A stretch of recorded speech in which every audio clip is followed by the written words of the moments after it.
दोस्तों, अपनी माँ को बेटा और बहू बोझ समझते थे, जिसकी थाली भी अलग रख दी गई थी। उसी माँ को एक दिन डीएम साहब ने सबके सामने झुककर प्रणाम किया।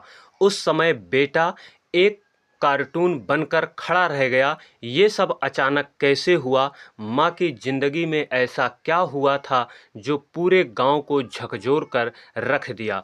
दोस्तों, इस कहानी को जानने के लिए वीडियो के अंत तक बने रहें। बिहार के एक छोटे से गांव में एक परिवार रहता था। इस परिवार में अमन, उसकी पत्नी श्वेता और उनके दो बच्चे, उनकी मां संगीता देवी रहती थी। अमन छोटा मोटा अपना व्यापार करता था, जिसके बल पर उसने अपने परिवार को गांव से शहर में लाकर बसाया था।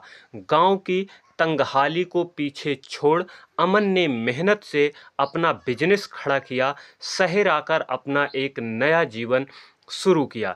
इस नई शुरुआत में संगीता की जिंदगी एक बोझ बनती जा रही थी। संगीता देवी, जो लगभग 85 साल की हो चुकी थी, वो कभी अपने बेटे अमन के लिए दिन रात मेहनत करती। उन्होंने अपने पति के साथ मिलकर खेतों में पसीना बहाया ताकि उनके बेटे को अच्छी शिक्षा मिले, वो जिंदगी में कुछ बन सके। लेकिन अब बेटा अपने पैरों पर खड़ा हो चुका था। उसकी नज़र में माँ की अहमियत खो गई थी। अमन और श्वेता संगीता देवी को घर में एक बोझ की तरह देखते थे। उनकी ज़रूरतों को अनदेखा करते। वे कोई भी चीज़ देना नहीं चाहते। उनकी बातों को या तो टाल दिया जाता या फिर सुना ही नहीं जाता। यहाँ तक कि घर के छोटे बच्चे भी अपनी दादी के साथ अच्छा व्यवहार नहीं करते, क्योंकि वो उनके माता पिता को देख रहे थे, इसलिए बच्चे भी वैसा ही करते। अमन श्वेता का व्यवहार बच्चों को भी वैसा ही बना रहा था। संगीता देवी ज़्यादातर अपने कमरे में अकेली बैठी पुरानी यादों में खोई रहती। उनके मन में एक दर्द जो उन्हें चुभता था। वो सोचती, मेरा पति कितना भाग्यशाली था जो इस दुनिया को जल्दी छोड़ गया, वरना ये दिन उन्हें भी देखना पड़ता। लेकिन फिर भी वे चुपचाप सब कुछ सहती रही।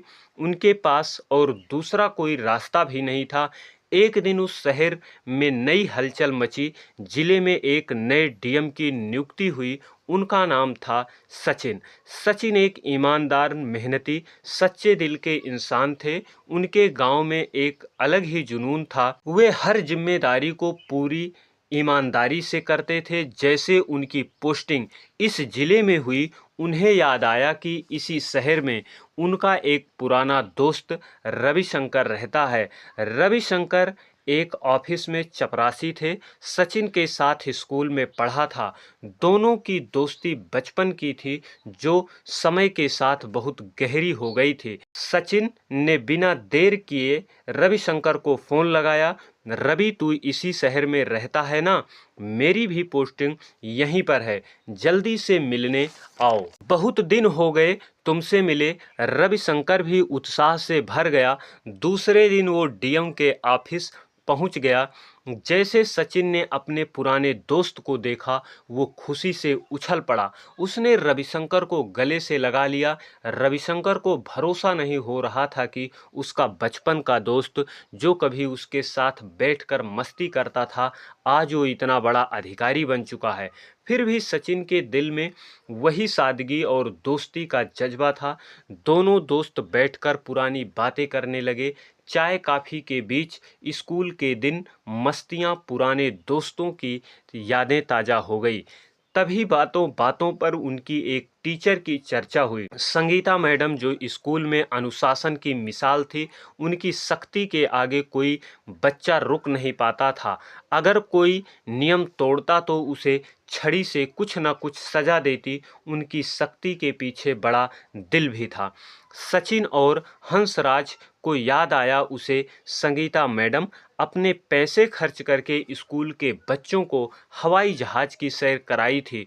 उन बच्चों ने जिन्होंने कभी ट्रेन का भी सफ़र नहीं किया था, उनके लिए यह सफ़र किसी सपने से कम नहीं था। उस दिन के बाद संगीता मैडम बच्चों की सबसे प्यारी टीचर बन गई थी। हंसराज ने सचिन को बताया, सचिन तुम्हें पता है संगीता मैडम अब इसी शहर में रहती हैं। मैं एक बार उनसे किसी काम के सिलसिले में मिला था। ये सुनकर सचिन की आंखें चमक उठी। सच में? अगर वो इसी शहर में हैं तो हमें उनसे मिलने जाना चाहिए। कितने साल हो गए हैं, उनकी छवि आज भी मेरे मन में वैसी है। हंसराज ने हाँ किया। मुझे उनका घर मालूम है, मैं तुम्हें ले चलता हूँ। सचिन ने अपनी गाड़ी तैयार कराई। उनके साथ सुरक्षा वाले और उनका ड्राइवर भी था। हंसराज भी गाड़ी में बैठ गया।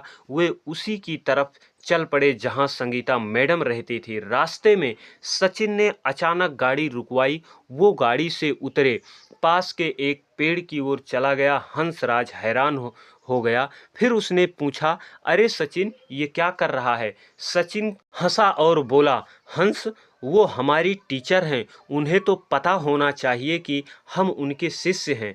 मैं उनके लिए एक छड़ी तोड़ रहा हूँ, वो हमें ऐसे ही छड़ी से सजा देती थी। हंसराज हंस पड़ा। उसने खुद एक छड़ी तोड़कर सचिन को दे दिया।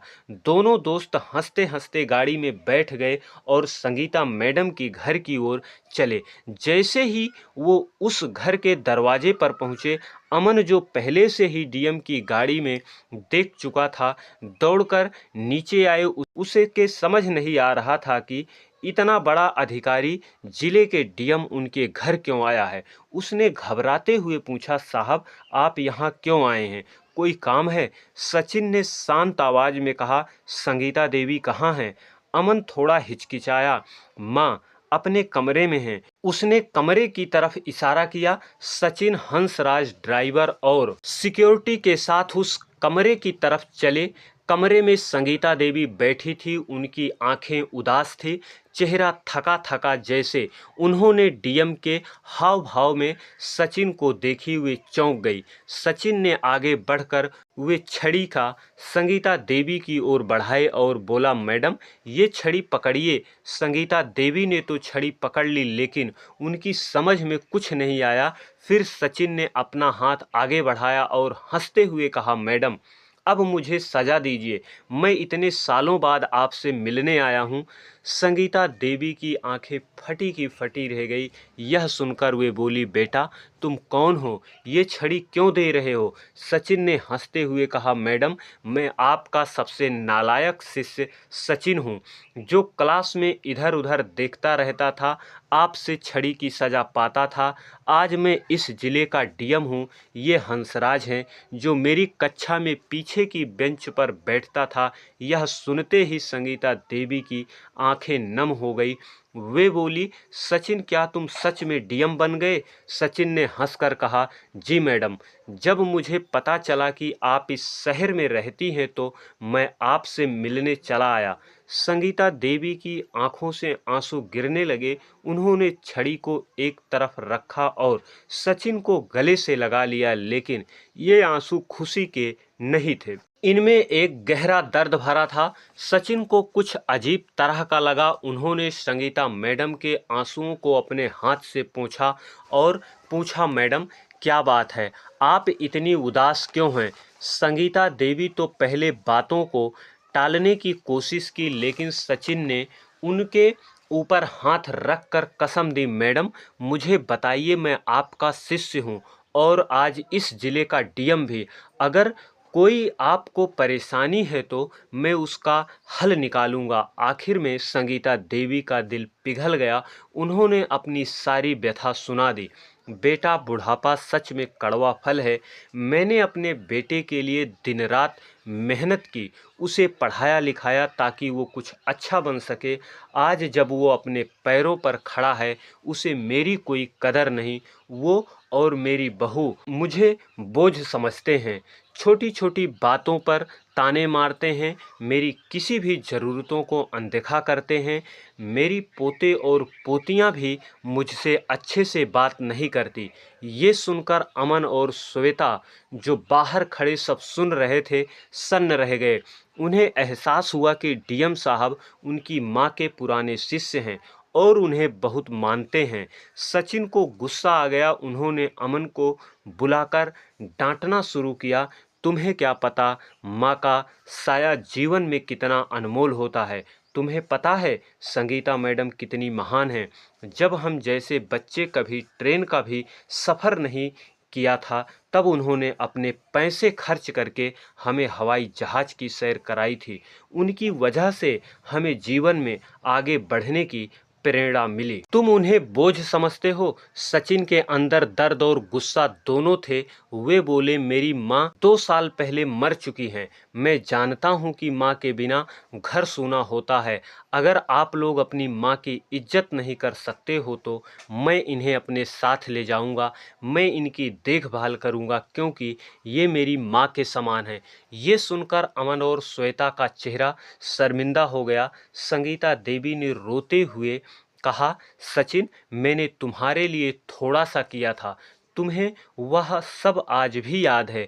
लेकिन मेरा बेटा जिसके लिए मैंने अपनी जिंदगी दांव पर लगा दी वह मेरी इज्जत नहीं किया। यह सुनकर अमन और श्वेता चिल्लाकर रोने लगे। वे अपनी माँ के पैरों में गिर पड़े। माफ़ी मांगने लगे, माँ हमें माफ़ कर दो। हमें नहीं पता था कि हम आपको इतना तकलीफ़ दे रहे हैं। तब अमन को याद आया कि उस दिन उनकी माँ का 85वां जन्मदिन था। उसने सचिन से कहा, डीएम साहब, आज माँ का जन्मदिन है। मैं इसे धूमधाम से मनाना चाहता हूँ। कृपया आप इन्हें अभी न ले जाएं। सचिन हंसा और कहा, ठीक है, हम सब एक साथ मिलकर माँ का जन्मदिन मनाते हैं। सभी ने मिलकर तैयारियां की। एक बड़ा सा केक मंगाया गया जिस पर लिखा था, हैप्पी 85वां बर्थडे। संगीता देवी की आंखों में खुशी के आंसू थे। इतने सालों बाद उनका जन्मदिन कितने धूमधाम से मनाया जा रहा था। केक काटा गया, सभी ने तालियां बजाई। घर में खुशी का माहौल था। जन्मदिन के बाद सचिन संगीता देवी को अपने सरकारी आवास पर ले गए। 2 दिन तक उनकी खूब सेवा की। हंसराज भी बार बार मिलने आता। 2 दिन बाद अमन अपनी माँ को लेने आया, लेकिन वह अब बहुत बदल चुका था। अब वह अपनी माँ की हर ज़रूरत का ध्यान रखता। श्वेता अब अपनी सास से प्यार से बात करती। बच्चे अपनी दादी के साथ समय बिताते। उनकी कहानियाँ सुनते। संगीता देवी की जिंदगी में फिर से खुशियाँ लौट आई। सचिन डीएम होने के बावजूद अपनी टीचर की कदर करता था। उसने न केवल अपने गुरु का सम्मान किया बल्कि एक बेटी की जिंदगी में उसकी माँ की अहमियत सिखा दी। दोस्तों, यह कहानी हमें सिखाती है कि माता पिता का सम्मान करना कितना ज़रूरी है। वो हमारे लिए जो कुछ करते हैं उसकी कीमत हमें तब पता चलती है जब हम उन्हें खो देते हैं। अपने माता पिता की कदर करनी चाहिए, उनके साथ समय दें। अगर आपको ये कहानी अच्छी लगे तो अपने दोस्तों के साथ, अपने चाहने वालों के साथ शेयर करें और ऐसी प्रेरणादायक कहानियाँ सुनने के लिए हमारे चैनल को सब्सक्राइब ज़रूर करें। ऐसी एक नई कहानी के साथ फिर मिलते हैं अगली वीडियो में। तब तक के लिए आप सभी को बहुत बहुत धन्यवाद।